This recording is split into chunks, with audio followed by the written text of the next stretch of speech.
पुणी श्रीमंदिर सुरक्षा व्यवस्था को नहीं उठिला प्रश्न। पदारे पड़ा श्रीमंदिर सुरक्षाकर्मी अवहेला। गत किछि दिन पूर्व जड़े विदेशी श्रीमंदिर में प्रवेश करथिबा बेले आज पुनर्बार श्रीमंदिर भितर जड़े विदेशी पर्यटक प्रवेश करिसेंती। संपृक्त विदेशी जनक श्रीमंदिर बेहरण द्वार ठारे पहुंचीथिबा बेले सेठारे थिबा सुरक्षाकर्मी माने तांकु अटकाइथिले। तेबे विदेशी जनक सुरक्षाकर्मी को आक्रमण करथिबा अभियोग होईछि। संपृक्त विदेशी पर्यटकों को पुलिस टाउन थाना रे अटक रखी पचराउचरा करुछि। हेले विदेशी पर्यटक जनक थाना भितर भंगारुजा करथिबा जणा पड़िछि। विदेशी पर्यटक जनक यूनाइटेड किंगडम रो क्रेग सेल्डन बोली जଣାपड़ी। चिकित्सा पाई तांकु सदर मुख्य चिकित्सालय भर्ती करा जायछि।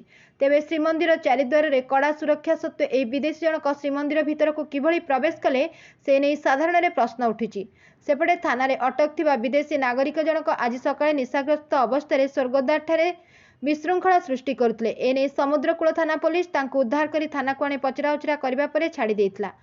पर विदेशी पर्यटक जनक श्रीमंदिर भितर को प्रवेश करी सुरक्षाकर्मी को आक्रमण सह टाउन थाना रे भंगारुजा करथिबा जଣା पड़िछि। Bureau report Ekamra news agency.